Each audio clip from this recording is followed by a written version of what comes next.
Okay, so even as we are speaking right now, I find myself in quite the predicament. You see, I am tied up, gagged, and in the back of a truck, my head resting on King's soft belly. Poor animal, I pray he's okay. So I know you're wondering how this happened. And truth is, I'm wondering the same thing. My morning started out as it had for the last month, with me working with my babies in the greenhouse. Oh, did I tell you guys that Lion did keep his promise? After faking ill the first half of that Sunday, he did gather the ox. The ox, his boys, I call them the Avengers, but they only laugh and say the Avengers wish they were them. Anyway, they moved my babies here to this wonderful greenhouse that day. He and Big Ock even installed a sprinkling system for me and 5 huge garden beds. So I started my day off working with them, and then Princess Sophia came by to visit. I had taken to calling her that, even though she hated it. But over the last month, she and I had really grown to be good friends. And one of the things I've learned about her was her parents spoiled her like crazy. Apparently, she was their only child, and they had her late in life, one of those late in life babies. So they didn't really know what to do with her. And they just gave her everything she wanted, and I do mean everything. Lion said that Sophia's father was a menace. Apparently, the two men could not tolerate each other. Sophia said her father is a well-respected Moray that headed a congregation of a few hundred people. Lion said he's a loud mouth that stands on his soapbox and don't even know what he's talking about half the time. I asked Sophia what happened between the two. She said her father really wanted Lion to come and fellowship with his organization, and Lion said no. No reasons why, no explanations, just no. Then her father started saying how he couldn't understand how Yah showed him favor. She said her father said Lion wasn't nothing but a thug with a bad attitude. I asked how it was she ended up being one of the few people His Royal Highness tolerated, and she told me without blinking her eye that she had saved his life. At the time, I had been drinking some of Lion's carrot juice, and it straight up went down the wrong pipe. As I choked, I tried to gain my breath back. I eyed Sophia. Y'all, she had to be about a $1.25, soaked and wet. And she is a little thing. And I think her hair weighed at least 25 of those pounds. She had beautiful locks that fell to her waist. Trying to imagine her little petite self saving Lion, huge body, it was almost impossible. What happened? I asked her. To this day, Coty, I couldn't tell you the full story. You know how tight-lipped Lion is? Anyway, me and my dad was up late one night going over some credit card bills that he was giving me the third degree about, and we heard a thump on the door in the porch area. When we opened it, Lion was laying on the porch with a bullet in his side and chest. We dragged him in, and oh my goodness, you're talking about a workout. It took us about 15 minutes to get him in the house, and Daddy was about to call the cops. Then Lion opened his eyes, and that light came out. I nodded my head. She and I had discussed that light, trying to figure it out before. Anyway, she continued, Daddy started praying, but then Lion looked at me. At least I think he looked at me. And when he spoke, his voice caused tears to come out my eyes, because I didn't feel like I was worthy of being in the presence of such power, you know what I mean? What did he say? I asked, sitting on the edge of my couch. He said, don't call anyone, and that I was capable of healing this body. What? I asked. She nodded. And I pulled up my sleeves, grabbed a few of my concoctions from my room, And I did just that. And I know Yah and Yehoshua was with me that night, because every herb that I was supposed to use, it just lit up. It's like I have a shelf full of herbs, but the herbs that I was supposed to use, they were like glowing or something. I have a shelf full of medical books and self-healing books, and the books I was supposed to read just glowed. You know what I mean? I went straight to them. When I opened them up, the pages just stood out. I was guided on how to heal him, you know, and I worked on him all through that night. He was in and out, okay? And when he was woke, I thought that maybe I was hurting him. I feared that I was going to hurt him or something. But you know what, Cody? He didn't even flinch, not once. He didn't cry out, nothing. You wouldn't even thought that I was digging inside of his flesh trying to remove a bullet. Lion laid on our couch for 3 days. In those 3 days' time, I made him a special tea that keeps the infection from setting up in his body. And I just pumped him with that. Even when he got tired, I made him drink it anyway. You see, in most wound cases, it's the infection that actually kills a person. So if you can keep the area clean and then keep their body temperature down, you can probably treat any wound. Anyway, my dad was going crazy the whole time. The whole time he wanted to talk his ear off about this idea and that. I think he just was really honored to be in the presence of Lion or something. The preacher showed up for him on that 3rd day. And if you thought my dad was going crazy with Lion, you should have seen him in the presence of both of those men. He was quoting scriptures and poking out his chest and telling them, get this, telling them that they needed to come and study under him.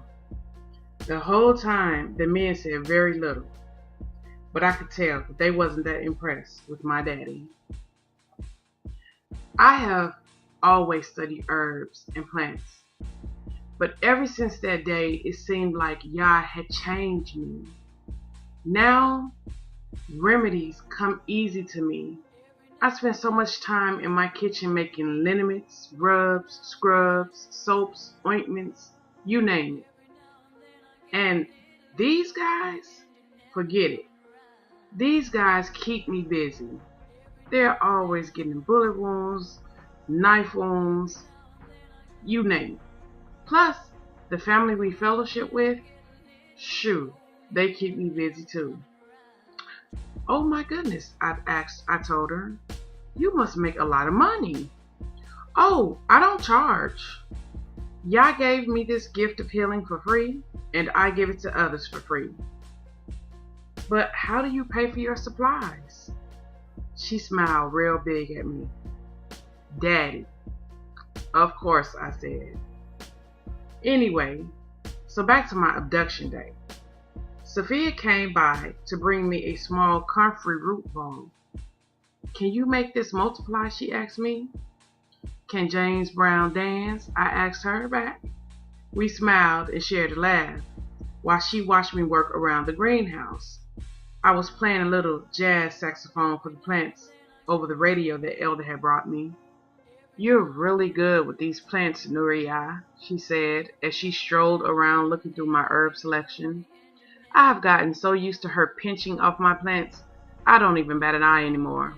She said coming here was like going to the grocery store for her. She even brought her own little brown paper bags with her. The girl knew her herbs. So if she was giving me this compliment, then it was a true compliment indeed. Thanks. All praises due to Yah, I said. Now I said that because I now see how he has been guiding my life.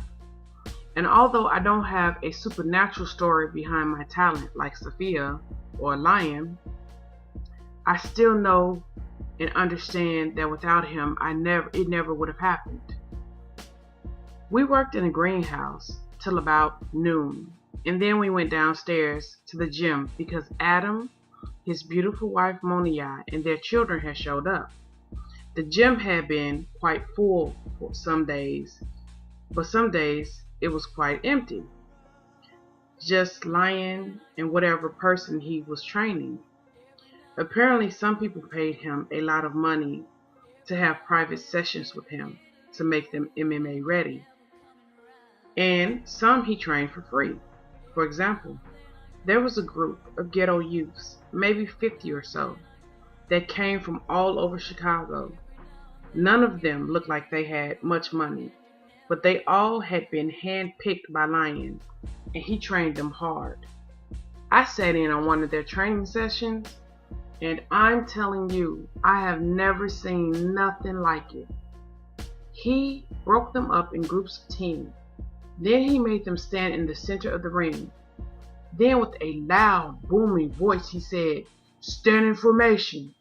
Then him, Big Ock, Mouse, Danny Eye, and Adam began circling these kids and punching and kicking at them. Apparently, it was a teamwork training, because not only was the youth dodging the deadly blows that were coming at them, but they also helped the man next to them. Lion's voice would boom out, "Stay in formation," and miraculously they did. And miraculously, none of them got hit or kicked. And when I tell you, Lion and them was not pulling their punches, they weren't, not even a little bit. I watched with my hands over my eyes, because it looked as if one of those kids were going to get hurt badly, but they didn't. Anyway, on my abduction day, a couple of these ghetto youths were there, just working out, using the weights and stuff. But Lion had closed the gym to everyone else because today he trained with his men. Lion said since I've been here, his brothers have been bringing their wives and kids with them. He looked a little irritated at that information, but I didn't care because I enjoyed the company of my sisters. They were teaching me the finer points of this walk, you know what I mean? While Lion was teaching me the weightier matters. When they came by, we would all get together in the kitchen while laughing at the children and cook enough food to feed everybody in the gym. Today, we made chicken gumbo, as we talked about erasing the Babylonian mindset from our minds and how important it was for a Hebrew woman to do that. The women took turns speaking of how hard it was to become submissive wives. When they all came up watching Punky Brewster and She-Ra and Wonder Woman and Madonna. I know it had to be hard for them. When I read in my scriptures how a woman should submit herself to her husband, I was glad I wasn't married. I mean, don't get me wrong. If I was married, I, like my sisters here, would have to do my very best to submit to my husband because it's Yah's will. However, I don't envy them. And I told them that. And that's when several set of eyes came to look at me as if I had suddenly gone retarded. "What you mean?" Sophia asked. "I mean, I'm glad I'm not married. Shoot, I just ain't ready for that yet, you know what I mean?" Monia laughed. "Well, you better get ready since you are Lion's Isha." Now, her statement was disturbing. I was beginning to get a bad feeling. "What do you mean? Do Ishas sometimes become wives or something?" I said sometimes because this was going to be one time it didn't happen because I wasn't going that route. "Nuria," Sophia asked, "what do you think Isha means?" She was beginning to get this Chester cheese cat grin on her face. "Maid," I said. "Sometimes it feels that way, but Isha means wife," Monia said, chuckling to herself. Nah, you're not telling the truth. Isha means maid." I shook my head as my temper began to boil. "No, Nuria. Isha means wife. You are Lion's wife," Sophia volunteered. Then I saw red. I calmly left out the kitchen, went upstairs, got my bag, and damn taking a fire escape. I planned on walking right out the front door. He lied to me. He tricked me. He got me to swear before Yah to be his Isha. I dared him to say anything to me. Nuria, what's up? Sophia asked as I stormed past her. Lion, who was standing on the side of the ring yelling instructions to both Adam and Baby-Ch, who was trying to cut each other's heads off with swords, stopped and looked at me. What's up, baby? He asked, taking in my expression. I kept walking. Nuria, stop! He yelled when I got to the door. That was it. I turned around and I laid into him. Why, Lion? Why should I stop? 'Cause you said so? I mean, it ain't like you my husband and I have to listen to you. Right, Lion? You're not my husband, are you, Lion? I just wanted the bastard to admit it in front of everybody that he a dirty, filthy liar. The muscle in the side of his jaw began to tick. And if I had the sense I gave a mule, I would have caught that sign and maybe proceed with caution. Yep, I ain't got good sense because I foolishly carried on. Speak, bastard. What? You don't want your friend, you don't want to admit to your brothers how you had to trick a girl into marrying you? And that wasn't dumb of me? The fact that I didn't notice said brothers backing away from him, or the fact that that little muscle in his cheek was going to town now, I continued. But guess what, boy? Yeah, I called him a boy. Why had I been so foolish? I read my scriptures, I continued. And because you a liar and you tricked me, I can write you a bill of divorce. Plus we never lay together. So consider yourself divorced, partner. Now, it was at this point I realized I had maybe crossed the line. Because he got this evil smirk on his face. Wait, what? I don't think my ear's working. What you just say to me, Nuria? You heard me. I'm divorcing you. But as I said that, my eyes drifted over to Elder, who was mouthing something to me. I focused in on him trying to see what he was saying. Hey, Lion, man, look, Big-Ch began. The Lion held up his hand, cutting him off. You leaving me, Nuria? His question sounded calm, so I carefully nodded my head. I looked back at Elder, and instead of him mouthing the word, he yelled, "Run!" And I did. I took off out the door. I could hear stuff busting up on the inside of the gym. I took off down the street. Then the gym door flew off and embedded itself in the building across the street. Oh, damn. The Hulk was chasing after me. He didn't make a sound as he ate up the space separating us. I ran into an apartment building parking lot, bobbing and weaving through the cars. Y'all, he was hitting the cars with his fists, sending them flying out his way. Oh, y'all, help me, I cried as I turned and pumped my legs and arms harder. It didn't matter. He caught me, threw me over his shoulder, and swiftly began to walk back to the gym. I was trying to yell for help, but every time I did, he bounced me on his shoulder, knocking the breath out of my body. Lion, son, please don't treat her like that, Elder said, meeting us at the door. Don't worry, Elder. I never hurt my Isha, but apparently I have been neglecting her. Because you see, I've been foolishly giving her time because she's not ready. Yes, he did the whiny female voice impersonation. But at last, she feels as if I've neglected my duties. She's ready to leave me for it, Elder. You know that's not what I meant, you big overgrown ox, I said to him. Nuria, please, Sophia said, motioning for me to be quiet. She looked like she was about to cry. Adam and Big-Ch had gotten the metal door from out the building across the street, and that took both of them to carry it. And they were looking at it trying to see if they can salvage it. there was a fist print. Yes, a fist print in the center of it. Lion carried me to the back of the gym. He grabbed 2 jump ropes. He tied my hands and my feet, then gagged me when I called him a bastard. Then he picked up the phone and dialed. Hey, Solomon. Shalom, I need a big favor. Then he went into the kitchen with the phone. I looked up and I pleaded with all the eyes staring down at me to untie me. And when I say all, I mean from king to elder, lion's men, their wives and children, even the youth, your lion trained. They all stared down at me with shocked looks on their faces. Nuri, you okay? Sophia asked. I yelled no through my gag, but it just came out muffled.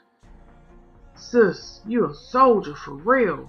I ain't never seen nobody talk to Lion like that, the big ox said, looking down at me as if I was some kind of hero. Was he high? I asked him that through my gag. What was wrong with these people? Why wasn't they helping me? And Lion wasn't even worried that they was gonna help me neither. He came back out. Sorry, fam. I'm going to have to cut the training section short. Apparently, my wife is upset because she didn't get her honeymoon. So, we're going to be gone for a couple days while I remedy that. Then he turned and took the stairs 2 at a time. He came back down shortly, carrying my suitcase in one hand. He never stopped his stride.